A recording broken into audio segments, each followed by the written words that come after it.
Students आज हम करने वाले हैं एक्सरसाइज 6.1 क्लास 9th। तो स्टूडेंट्स वीडियो को स्टार्ट करने से पहले अगर आपने मेरे चैनल को अब तक सब्सक्राइब नहीं किया है तो प्लीज सब्सक्राइब करें, शेयर करें। तो स्टार्ट करते हैं एक्सरसाइज 6.1 क्वेश्चन नंबर 1। देखो क्वेश्चन नंबर 1 में क्या गिवन है। इन फिगर 6.13 फिगर हमें गिवन है क्वेश्चन में।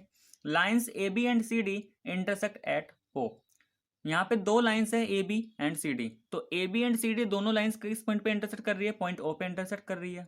If angle A O C plus B O E equal to 70, A O C और बी ओ ई का हमें सम दे रखा है। इन दोनों एंगल का हमें क्या दे रखा है? सम दे रखा है 70 डिग्री। बाकी और क्या गिवन हमें? एंगल बी ओ डी हमें 40 डिग्री गिवन है और हमें फाइंड करना है यहाँ पे find angle B O E and reflex of angle C O E. तो देखो सबसे पहले यहाँ पे हमने डायग्राम बना लिया है। हमें क्या क्या गिवन है? यहाँ पे हमें गिवन है A B and C D जो दो लाइंस है वो इंटरसेक्ट कर रही है ओ पे, ठीक है। तो ये दोनों लाइंस है, एक तो हम इसका यूज करने वाले हैं। दूसरा यहाँ पे जो मेजरमेंट गिवन है, क्या गिवन है? ए O C plus B O ई का सम 70 डिग्री गिवन है और बी ओ डी जो है हमें 40 डिग्री गिवन है। अब देखो यहाँ पे जो हमें फाइंड करना है, हमें फाइंड क्या करना है यहाँ से? एक तो निकालना है और दूसरा हमें एंगल निकालना है रिफ्लेक्स सी ओ ई निकालना है। तो हमें ये दो एंगल्स फाइंड करने हैं। तो बी ओ ई कौन सा एंगल है? एक तो ये वाला एंगल फाइंड करना है, ठीक है। अब देखो रिफ्लेक्स ऑफ सी ओ ई, अब मैंने बताया था कि जब भी हमें एंगल होगा, कोई भी एंगल अगर गिवन है तो उसमें दो एंगल गिवन है, एक तो सिंपल सी ओ ई और उसका रिफ्लेक्स। तो अगर मुझे सी ओ ई पता चल जाता है तो रिफ्लेक्स के लिए केवल क्या करना है, ये जो बाहर वाला एंगल है ये रिफ्लेक्स होगा। तो सी ओ ई निकालने के बाद मैं 360 में से माइनस कर दूंगा तो मुझे उसका रिफ्लेक्स मिल जाएगा। तो अभी रिफ्लेक्स हम छोड़ते हैं, हम केवल यहाँ पे सी ओ ई को फाइंड करने की कोशिश करते हैं। तो इसका मतलब मुझे बी ओ ई पता चल जाए और मुझे ये सी ओ ई, मुझे ये दोनों एंगल्स निकालने हैं। अब गिवन क्या है? देखो गिवन क्या है, मुझे ये वाला एंगल और ये एंगल, इन दोनों एंगल का सम तो मुझे पता है, लेकिन मुझसे पूछा है बी ओ ई। तो अगर मुझे ये ए ओ सी पता चल जाता है तो वहां से बी ओ ई आ सकता है। अब ये जो ए ओ सी है, देखो यहाँ पे ए बी और सी डी दोनों कैसी लाइन है? एक दोनों लाइन है और दोनों पॉइंट ओ पे इंटरसेक्ट कर रही है। तो ये जो ए ओ सी है और बी ओ डी है, तो ये दोनों एंगल्स कैसे एंगल होंगे? वर्टिकली अपोजिट एंगल्स, और दोनों ही इक्वल होंगे। और ये एंगल हमें गिवन है, ये हमें कितना गिवन है? 40 डिग्री। तो अगर ये 40 डिग्री तो ये भी कितना होगा? 40 डिग्री। तो सबसे पहले हम क्या लिखते हैं? Angle A O C equal angle B O D. क्यों? क्योंकि ये है हमारे कैसे एंगल? Vertically opposite angle. तो यहां से हमारा एंगल ए ओ सी कितना हो जाएगा? अब बी ओ डी हमें गिवन था 40 डिग्री, तो यहां से ए ओ सी कितना आ गया? 40 डिग्री। नाउ अब देखो, अब हमें इन दो एंगल का सम गिवन था A O C plus B O E equal to 70 degree. B O E हमें फाइंड करना है और ए ओ सी हमने फाइंड कर लिया है। तो ए ओ सी की हम वैल्यू डालेंगे 40 degree plus angle B O E equal to कितना हो जाएगा? 70 डिग्री। तो यहाँ से बी ओ ई कितना आ जाएगा? 70 माइनस 40। तो यहाँ से हमारा एंगल बी ओ ई, तो एक एंगल जो हमें फाइंड करना था बी ओ ई, तो यहाँ से आ गया है। अब हमें बस किसके लिए काम करना है? हमें रिफ्लेक्स ऑफ सी ओ ई लेके आना है और उसके लिए सबसे पहले हम क्या निकालेंगे? सी ओ ई। तो देखो ए ओ भी एक क्या है? ए ओ भी एक लाइन है। इसका मतलब अभी मैंने आपको बताया था कि जब एक लाइन दे रखा हो और उस लाइन के साथ दो या दो से ज्यादा रे हो, तो यहाँ पे देखो ए ओ बी के साथ हमारे तीन एंगल्स बन रहे हैं, यहाँ पे ए O C O E and E O B. तो इन तीनों एंगल का सम क्या होगा? 180 डिग्री होगा, क्योंकि ए ओ बी क्या है? एक लाइन है। तो हम लिख सकते हैं now angle A O C plus angle C O E plus angle E O B या फिर बी ओ ई, इन तीनों का सम कितना होगा? 180 डिग्री होगा। बिकॉज ए ओ बी क्या है? एक ए ओ सी अभी हमने फाइंड किया था, ए ओ सी कितना आया था हमारा? 40 डिग्री। सी ओ ई हमें निकालना है, बी ओ ई हमने फाइंड कर लिया है 30 डिग्री है, और इन तीनों का सम 180। तो यहाँ से मैं बोल सकता हूँ angle C O E plus 70 degree equal to कितना? 180। और ये आ जाएगा angle C O E equal 180 minus 70। तो ये मिल गया हमें सी ओ ई इक्वल 110 डिग्री। लेकिन हमसे क्या पूछा है? हमसे पूछा है इस एंगल का रिफ्लेक्स। तो मैंने क्या बताया था कि कोई भी एंगल हमें गिवन है तो वो एंगल जो भी गिवन है प्लस उसका रिफ्लेक्स, इन दोनों का सम हमेशा क्या होगा 360 डिग्री। ठीक है, मतलब हमें ऐसे गिवन है, ये हमें सी ओ ई। अब देखो हमें सी ओ ई बताना है। अब सी ओ ई जब हम बोल रहे हैं इसका मतलब ये वाला एंगल, और जब रिफ्लेक्स की बात कर रहे हैं तो इसका मतलब ये जो बाहर वाला एंगल है, इस एंगल, ये एंगल हमें फाइंड करना है। तो इन दोनों का सम किसके बराबर होगा 360 डिग्री के। एंगल सी ओ ई हमें पता है 110, तो क्या हो जाएगा 110 plus reflex of C O ई, ये होगा हमारा 360। और यहाँ से हम अगर रिफ्लेक्स निकालते हैं सी ओ ई का, तो ये आ जाएगा 360 माइनस 110। तो रिफ्लेक्स ऑफ सी ओ ई कितना आ जाएगा यहाँ से, रिफ्लेक्स सी ओ ई इक्वल 250 डिग्री। तो फाइनली हमें ये फाइंड करना था जो हमारा आ गया है। तो स्टूडेंट्स ये था हमारा एक्सरसाइज 6.1 क्वेश्चन नंबर 1। आगे चलते हैं, आगे क्वेश्चन नंबर 2। देखो क्वेश्चन नंबर 2 में क्या गिवन है, इन फिगर 6.14, तो 6.14 ये रहा हमारा फिगर। यहाँ पे क्या गिवन है, lines X Y and M N intersect at O. इसका मतलब एक्स वाई और एम एन क्या है, दो लाइंस है। तो ये रहा एक्स वाई और ये रहा एम एन, दोनों ही पॉइंट ओ पे इंटरसेक्ट कर रही है। ठीक है, आगे गिवन है if P O Y equal to 90। ये जो एंगल पी ओ वाई है ये हमें कितना दे रखा है 90 डिग्री दे रखा है। और हमें ए रेशियो बी, ए और बी का क्या दे रखा है, रेशियो गिवन है 2:3। हमें क्या फाइंड करना है, सी फाइंड करना है। अब देखो सबसे पहले हम यहाँ पे डायग्राम बना लेते हैं।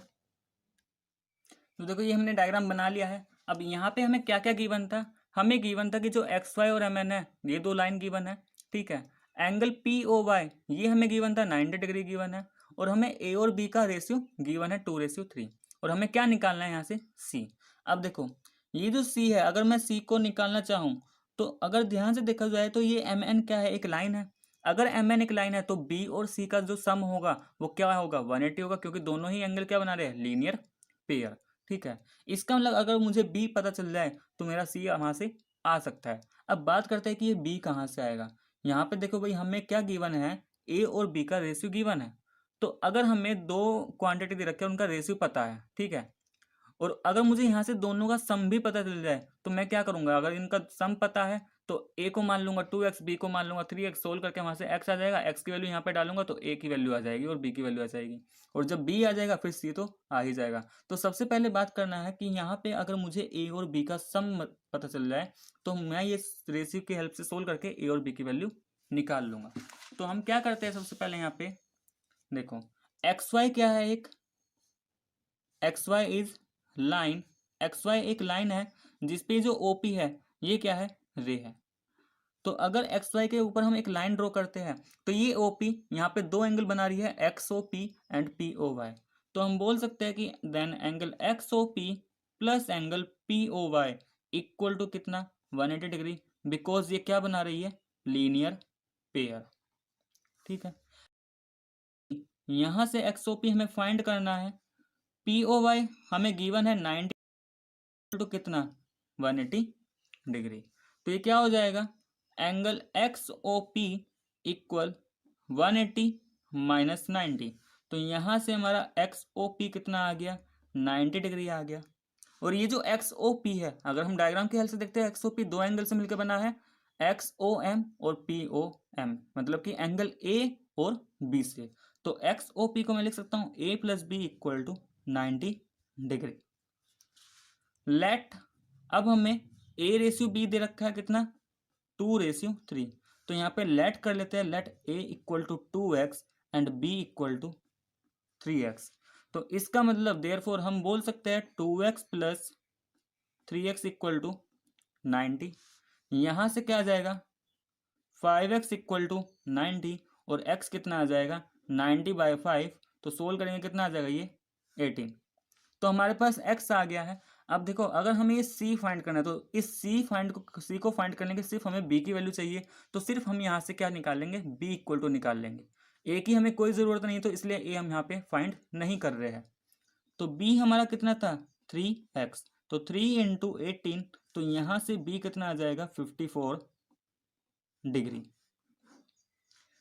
नाउ अब क्या लिखेंगे, देखो अब ये जो एम एन है, एम एन एक लाइन है, mn is a line and ox is ray, ox इसके ऊपर एक रे है, तो इसका मतलब हम बोल सकते हैं angle O X M plus angle, sorry ये क्या लिखा जाएगा, angle M O X plus angle X O N, इन दोनों का सम कितना होगा 180 डिग्री होगा, क्योंकि ये क्या बना रहा है हमारा linear pair. M O X को मैं सिंपली लिख सकता हूँ बी और एक्स ओ एन को मैं लिख सकता हूँ सी, तो यहां से बी प्लस सी कितना 180, तो सी कितना है यहाँ से 180 माइनस बी, और बी की वैल्यू अभी फाइंड की थी कितना 54, तो यहां से सी कितना आ जाएगा हमारा, सी आ जाएगा हमारा 116 डिग्री, सॉरी ये कितना आएगा 126 डिग्री, तो यहां से सी कितना आ गया 126 डिग्री। तो स्टूडेंट्स ये था हमारा क्वेश्चन नंबर 2।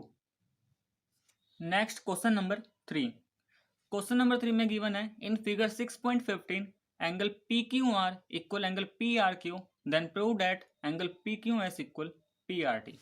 देखो गिवन क्या है, हमें ये डायग्राम गिवन है और इसमें गिवन है कि एंगल पी क्यू आर, मतलब कि ये जो एंगल है पी क्यू आर, ये एंगल बराबर है किसके पी आर क्यू, मतलब ये दोनों एंगल हमें क्या दे रखे हैं इक्वल दे रखा है, और हमें यहाँ पे शो करना है कि angle P O S equal to P R T, sorry यहाँ पे एंगल हमें शो करना है P Q S equal angle P R T. तो पी क्यू एस का मतलब कौन सा एंगल, हमें शो करना है जो एक्सटर्नल एंगल आ रहा है ये वाला एंगल बराबर है किसके, इस एंगल के, ठीक है। अब देखो यहाँ पे नाउ ये जो एस टी है, ये एस टी एक हमारी लाइन है, तो हम यहाँ पे लिख सकते हैं S T is a line and, और इस एस टी के ऊपर ये जो क्यू पी है एक रे का काम करेगी, एंड क्यू पी इज रे, इसका मतलब यहां से फिर बोल सकते हैं ये जो क्यूपी है इस एस टी के साथ मिलकर दो एंगल बना रही है, एक तो ये एंगल पी क्यू आर और एक ये एंगल एस क्यू पी, तो हम यहां से बोल सकते हैं therefore angle P Q S plus angle P Q R equal to कितना 180 डिग्री, तो ये कैसे आ गया हमारा बाय लीनियर पेयर, ठीक है। इसी तरीके से एस टी हमारा एक लाइन है और आर पी उस पर क्या है रे है, तो हम बोल सकते हैं यहाँ पे सिमिलरली देखो ये वाला एंगल और ये एंगल ये भी एक लाइन के ऊपर ही आ रहा है, तो ये भी क्या बना रहा है एक लीनियर पेयर बना रहा है, तो हम यहाँ से बोल सकते हैं similarly angle P R Q plus angle P R T, ठीक है। तो यहाँ से क्या हो जाएगा angle P R Q plus P R T equal to ये भी कितना 180 डिग्री, इक्वेशन नंबर 2, और यहाँ पे इसका रीजन लिख देंगे बिकॉज ये क्या बना रहा है लीनियर पेयर। अब इक्वेशन 1 और 2 देखो दोनों का आरएचएस पार्ट सेम है 180 180, इसका मतलब दोनों का एलएचएस पार्ट जो होगा वो भी बराबर होगा, तो हम बोल सकते हैं यहाँ से from equation 1 and 2 angle P Q S plus angle P Q R equal angle P R angle P R T, ठीक है। अब देखो हमें यहाँ पे गिवन था जी पी क्यू आर है पी आर क्यू दोनों क्या है बराबर है, तो हम किसी एक को या तो पी क्यू आर को रिप्लेस कर देते हैं पी आर क्यू से, या पी आर क्यू को रिप्लेस कर देते हैं पी क्यू आर से, तो ये पी क्यू एस तो हमें प्रूफ ही करके लेगा ना कहा ना, इस पी क्यू आर को हमने एज इट इज लिखा अभी, यहाँ पे पी आर क्यू, अब देखो इस पी आर क्यू को गिवन की हेल्प से मैं लिख सकता हूँ पी क्यू आर, तो इसको मैंने यहाँ पे लिख दिया P Q R plus angle P R T, और यहाँ पे लिख देंगे reason because angle P Q R बराबर एंगल पी आर, की हमें गिवन था इसलिए हमने इसको किससे रिप्लेस कर दिया पी क्यू आर, इधर भी पी क्यू आर इधर भी पी क्यू आर दोनों कैंसिल, तो बचा क्या एल एच एस में क्या बचा है यहाँ पे P Q S, and R H S में क्या बचा एंगल पी आर टी, और यही हमें क्या करना था प्रूफ करना था कि इक्वल है। तो ये था हमारा क्वेश्चन नंबर 3। सो स्टूडेंट्स आपको मेरा वीडियो कैसा लगा तो प्लीज़ कमेंट करके ज़रूर बताना, बाकी नेक्स्ट क्वेश्चन हम नेक्स्ट वीडियो में देखेंगे, आज के लिए बस इतना ही।